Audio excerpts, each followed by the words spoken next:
All right, so I'm going to give you a brief introduction to Multisim to get you started on the activity. We're going to use Multisim a lot this year for different things, and you will become very comfortable with it. It's going to seem a little daunting and intimidating at first, but it's not as bad as it looks.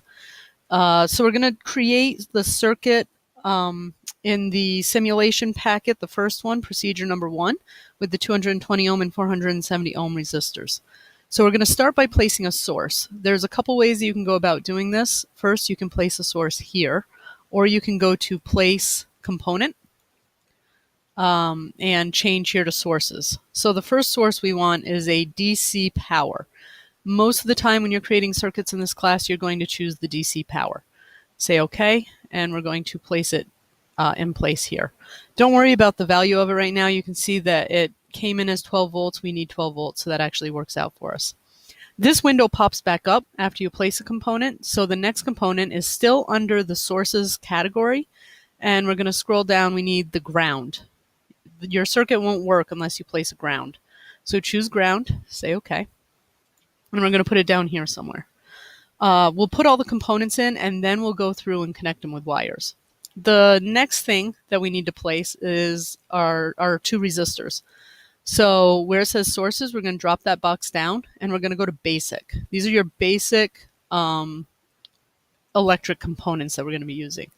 So notice I've already got the 470 ohm chosen. If it's not, let's say we want to do the 220 ohm first, you can actually click on here and type in your value. Notice there are a ton of 220 ohm resistor options. For purposes of what we're doing, it doesn't matter which one you use, so just choose the first one. And it's going to come up with this A, B, C, D, E, F, G. This is a way to organize your work if you have several of the same pieces on one, like a microchip. So when we start putting in microchips, this will become more useful. Right now, just choose A. And we're going to put it up here somewhere. Okay, and then hit cancel. Then we need to add our 470 ohm resistor. And say OK. Choose A once again. And we're going to put it down here somewhere. And hit cancel. Now we're done putting in components, so we can close this window. This one, notice it's horizontal, where on our picture it's vertical. If you want to change it, the orientation of it, and it'll make it easier for you to connect the wires, right-click on it and go to flip, rotate 90 degrees clockwise. And notice it rotates that and the words. All these extra characters, I mean, you can probably double-click in here and try to get rid of them. It doesn't really matter. They're a little clutter, but they're not bad. All right, so now to connect our actual circuit, when you put the cursor over the end of one of the components, you'll get the crosshairs, and then we can bring it here, see the red dot, click, and it connects them. So we're just going to go around and connect our components. And it automatically makes the bend in a reasonable place for you. And our ground. Okay, so now we have our circuit actually connected. I can actually grab this and move it, slide it up and down. As long as I stay on that wire, it'll stay connected. All right, now we need to add an ammeter and 2 voltmeters.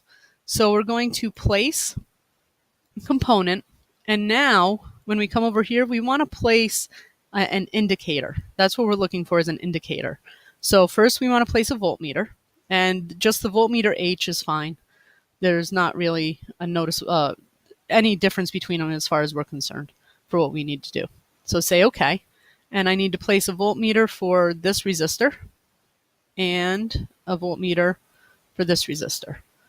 And while I'm in here, I will also need an ammeter. And in the picture, they show the ammeter up here. You can put it down here because remember, a series circuit is going to have the same current anywhere in the circuit. If I place the ammeter directly over the line and I click, it connects it hard into that wire. All right, so it actually puts it in the circuit for you. I can't get it back. There we go. Now, to connect our voltmeters, just like we did before, we need to connect our wires. And if we want to rotate this one, we can flip it 90 degrees and then connect our wires. Okay. Now, notice that our circuit is not giving us any readings. That's because in Multisim, before we can get readings, we have to push play. So this one was one that I had done before. We're in design 2. So up here, notice the play button is green. This is not running right now. I actually have to push play, give it a second, and then I'll get my readings. So notice with my ammeter, it's giving me a negative reading. It's because it is backwards with the positive and negative. I can come here and I should be able to flip it. It doesn't matter. The direction is not a big deal. Uh,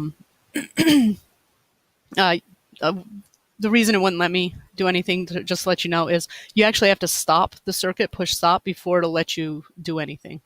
So if we flip it horizontally, now when I push play, I should get a positive value. That's just something to keep in mind, because it will get frustrating at times. You'll be wondering why you can't move things. You actually have to stop the circuit in order to move the components. Okay, so we have our voltage, and our current here. And that's how you basically use Multisim. We're going to be doing a lot more with microchips and everything else as the year goes on. So you will have to become comfortable with this program, and you will. It'll just take a little time.